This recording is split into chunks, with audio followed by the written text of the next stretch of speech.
To the Tinker Tales channel, and welcome to another countdown to Florida video. 3 weeks to go. So this video I'm going to be telling you about how we booked our Walt Disney World holiday. Someone actually asked me in one of the comments on one of my other videos, actually asked me to do this video, so thank you so much. Anyone who has any suggestions or anything that they'd like to know, please leave me in the comments. I love any new ideas for this channel, would be great. So let me know in the comments down below. So this year we've booked a lot of our stuff separately. It's just how it worked out cheaper for us. In previous years we've always done, the majority of our stuff has been done as a package through Virgin Holidays. This year for us they were coming up really pricey, and for everything that we wanted to do, we knew we wanted to go big on this holiday, but we still had a budget that we kind of had to rein in a little bit. So for us it just worked out that much cheaper to book everything separately. So the first thing we did was we booked our hotel, our Disney tickets and our dining direct through Walt Disney World, and we booked that probably like a year, 18 months prior, you know, in advance of our departure date. Quite a long time, and because we did that, the great thing about booking with Disney now is you don't have to pay the whole lot in one go. It's just like booking with a package. You can put a deposit down. As many of you might know, flights generally are only available to book 11 or 12 months prior to departure, so our flights weren't available to book through Disney, so we only had to pay £100 deposit, and then we could just keep topping it up. So we booked our resort, which is Port Orleans Riverside. We booked our 21-day ultimate ticket, which I have spoken about before. Yes, we are only going for 18 days, but we have booked the 21-day ticket, so we don't have to think about when we can start using it or when we have to finish using it, which is what we'd have to do if we had the 14-day ticket.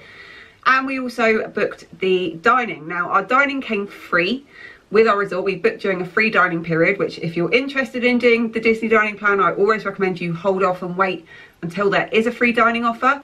Now because we are staying at a moderate resort, that means that we got the free quick service dining, so that is 2 quick service meals and 2 snacks per person per day. We paid the extra, which I think was £238 each, to upgrade to the standard dining plan, which is 1 quick service and 1 table service and 2 snacks each per night of our stay.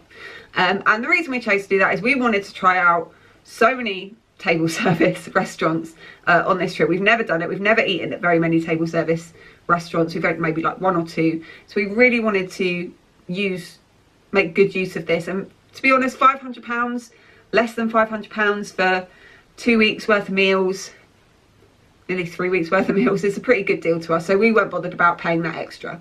All of our other tickets have come from Floriditix. Now we're not sponsored by Floriditix, I can only dream. Not sponsored by them. I always recommend them, and Attraction Tickets Direct. They are great for booking your tickets. You can book them same way that you'd book a package holiday, with just paying a deposit like £10 per person or £25 per person to book your tickets and have them secured, and then you can pay them off as you go. So it's a really good way of getting those tickets secured without having to make sure you've got the money there in your back pocket ready to, you know, buy them. So we booked our Universal ticket, so we have a 2-week Universal ticket. We have our Discovery Cove package was booked through them, which is a dolphin swim for both me and Rich, and then the Sea Venture, which is just for Rich because I don't want to do that. And with that we got the SeaWorld and the Aquatica ticket. It's a 2-week ticket to both of them, and we upgraded to get the, whatchamacallit, Busch Gardens. Busch Gardens tickets, because we haven't been there in over 11 years, and so much good rides there. So many good rides have appeared, so we wanted to do that. Also with Floriditix, now I didn't know you could do this until we did it, we booked our Mickey's Not So Scary Halloween party tickets and our Mickey's Very Merry Christmas party tickets through Floriditix. I didn't know you could do that. I thought they had to go direct through Disney, but you can. And same thing, pay a deposit, make sure you've secured the date that you want and the tickets that you want, and then you just pay them off as you go. Brilliant. Like, because we were wondering if we had the money around to pay for them outright, and we really didn't at the time, but being able to put a deposit down and then just paying when we did get that money, oh, such a weight off our minds. So glad we managed to do that. So thank you, Floriditix. Attraction Tickets Direct do the same thing as well, so make sure you compare both websites, make sure you check out which ones are doing the best deal, which ones are maybe offering some cheeky little extras, you know, some freebies thrown in with your tickets. With regards to a car, we do have a car, but we've only got it for like the middle week. So from the first Monday that we're there till the second Monday, we've hired a car, and that is for the sole purpose of going to Busch Gardens, because we didn't want to do it on a coach. I don't do well on coaches. I get a little bit travel sick, and plus you're then tied into that coach schedule, which means you'll generally get there an hour and a half after opening, and you'll have to leave before the park closes, so you kind of miss out on bits of your day. So we wanted to make sure we had a car to drive down. We didn't want a car for the whole of our holiday because we really want to make use of the Disney transportation. We both want to enjoy a little alcoholic beverage every now and then, and we don't want to have to think, oh well, you've got to drive, and it would be rich because I don't drive in America. It terrifies me. So we have hired a car, but only for a week. And we also wanted to use the Magical Express because we've never done that in all our trips to Florida. We have never used the Magical Express, so it's a whole new experience for us, which I'm really excited about. So yeah, we have hired a car. Now the way we've done the car is through my work. I think I've mentioned this on other vlogs, is I've got a pretty good benefits package with lots and lots of companies, one of them being Holiday Extras. So through them I managed to get a discount. We've gone with Sixt, and we are picking up our car at a location in Kissimmee, and I think it's $220 for the week, which is pretty good, I think, with all the accelerated kind of like, or the higher insurance details, like insurance coverage, because you know you want to make sure that if anything does happen, you're not going to be left completely out of pocket. So that's how we've done that. We've just gone for like the smallest car, because obviously it's not going to be going to the airport with us, so we don't need to make sure there's enough room in there for our bags. So we've kind of gone for like, I think one up from the smallest car. I can't, like a Chevrolet Spark or something, or equivalent. I'm not quite sure. We'll find out when we get there. But yeah, that's how we've done our car hire. And with regards to spending money, so we save spending money throughout the year. We have savings accounts that come directly out of our bank account through work. So we put all that aside, and we then, when we've got enough, we will then change it into dollars. And our preferred kind of travel money thing is what's called a cash passport. I first learned about these when I worked in foreign exchange for all of 6 months at Heathrow Airport, way back when. And basically it's like a credit card, but it's a preloaded, you load your money onto it, and then you can just use it as you would your bank or debit card without any fees, any charges.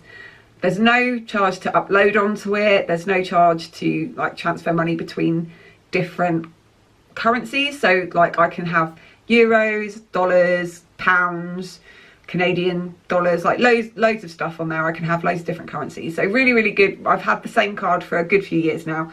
We use it when we go to Paris, and we use it when we go to America. It's just a really handy little card. One of the drawbacks of having those cards though is if you do want to get cash out, it's the same anywhere in America. Pretty much every ATM will charge you to withdraw your money, which can get very frustrating. So I would recommend, if you are going to get one of these cards and you are going to withdraw cash out, withdraw the maximum amount that you are allowed to in a day. So I think on my card it's about $300 is the maximum I can withdraw in a day. A lot of ATMs have a limit of 250. So withdraw the maximum that you can every time you go to a cash point, and then you hopefully won't be losing too much in charges. I just had like a flashback then. Does anyone remember traveller's checks? Does anyone still use traveller's checks?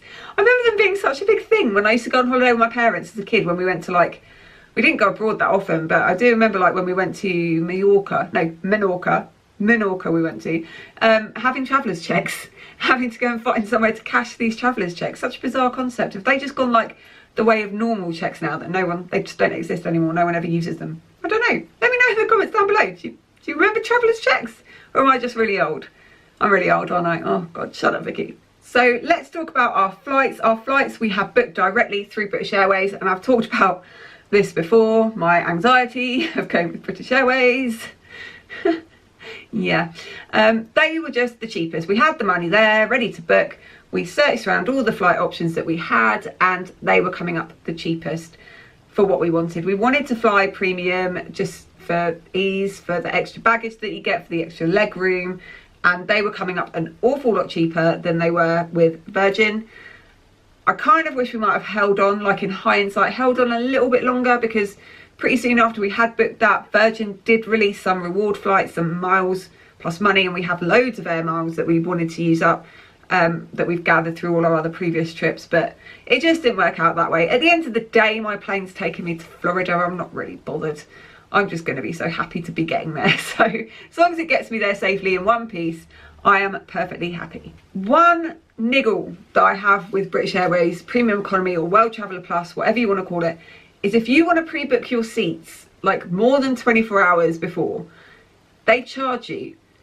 And it's a lot. It's like £43. It's like the cheapest seat each. That's nearly another £200 on top of the like £1,500, £1,600 we've paid for flights. Just to book a seat, just to pick which seat. I'm sure that doesn't cost them any money. Like, that doesn't cost money, does it, to pre-book your seat? That's just literally them making money off of nothing. Because how can it be £43, you know, 24 hours prior plus, but then within that 24 hours it's free? That makes no sense in my mind. And it's one thing that you do get with Virgin. If you're flying Premium Economy, you can pre-book your seat for free from the moment that you book it. So hats off to you, Virgin. Boo British Airways. Last week I did tell you about our magical extras. All of those have been booked directly through Walt Disney World. So the dining packages you can book online, same as you would reserve your normal dining. You just have to pay for them in advance. And our tour, that I don't know what it is yet, Rich booked that directly through Disney. Yeah, he phoned them up and did it. I still don't know what it is. But there we go, guys. That is how we have booked every little element of our Walt Disney World holiday. I hope you found this helpful. Let me know if you have any other hints or tips for anyone that you think they might find useful if they're looking to book their Walt Disney World holiday. Like I've said, if you have any more ideas, if there's anything else that you want to know that I've not covered so far on this channel, please leave me a comment down below. I'd love to hear from you guys. Give me a big thumbs up. Hit that button down below if you have enjoyed this video. And if you've not done already, I'd really appreciate it if you could subscribe to my diddy little channel. Press that bell button so you never miss a new video. 3 weeks to go, everybody. It's coming around so quick. 3. So excited. Every now and then I get like those kind of chills, like that little butterfly in your stomach that just goes, oh my god, it's really happening. Please follow us on Twitter at Tinker_Tales. And the most important thing, as always, have a magical day, guys, and I will see you really soon. Bye.